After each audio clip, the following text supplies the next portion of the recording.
আল্লাহর হাবিব মোহাম্মদ রসুল্লাহ সাল্লাল্লাহু আলাইহি ওয়াসাল্লাম বলেন, আমি যখন মক্কাতে ইসলামের কালেমার দাওয়াত দিচ্ছিলাম, এ মক্কার কাফেরেরা আমাকে অত্যাচার নির্যাতন করে আমাকে মক্কা থেকে বাহির করে দিল। আমি মক্কা থেকে পায়ে হেঁটে 3 দিন না খেয়ে শরীরটা ক্লান্ত হয়ে গিয়েছে। আমি অনেক ক্লান্ত ছিলাম। আমি তায়েফে যে ক্লান্ত শরীরটাকে নিয়ে মহান রবের কালেমা তায়েফবাসীকে কালেমার দাওয়াত দেওয়া আরম্ভ করলাম।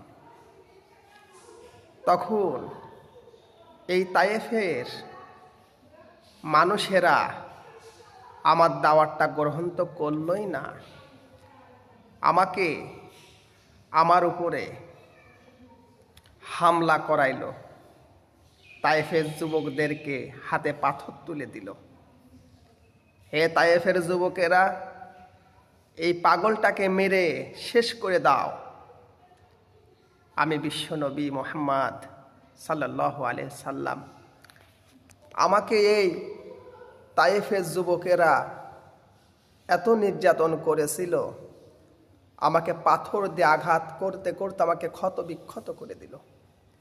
আমি 1 বার নয়, 2 বার নয়, 3 বার বেহুশ হয়ে পড়ে গেলাম। সারা শরীর রক্তাক্ত হয়ে গেল। হযরত জিবরাইল আমিন বললেন, ইয়া রাসূলুল্লাহ, হাবিবাল্লাহ, আপনি শুধু একটা বার বলেন, এই তায়েফবাসীকে আমি একেবারে ধ্বংস করে দেব, নিশ্চিহ্ন করে দেব।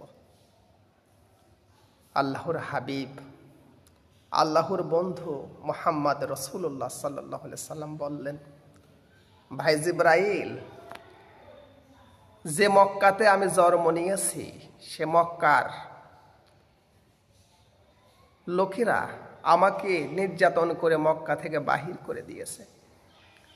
আমি ইসলামের দাওয়াত দেওয়ার জন্য মক্কা থেকে তায়েফে 3 দিন না খেয়ে শরীরটা ক্লান্ত, আমি আল্লাহ তাআলার দাওয়াত দেওয়ার কারণে এই তায়েফবাসীরা না বুঝে আমাকে মেরেছে। এরা যদি বুঝতো তাহলে কি আমাকে মারতো? আমি তো রহমাতুল লিল আলামিন। আল্লাহ পাক আমাকে পাঠিয়েছে দাওয়াতের কাজ করার জন্য। আমি যদি তাদেরকে মৃত্যু কামনা করি তাহলে তো হবে না। আজকে যদি বুঝতো তাহলে এরা আমাকে মারতো।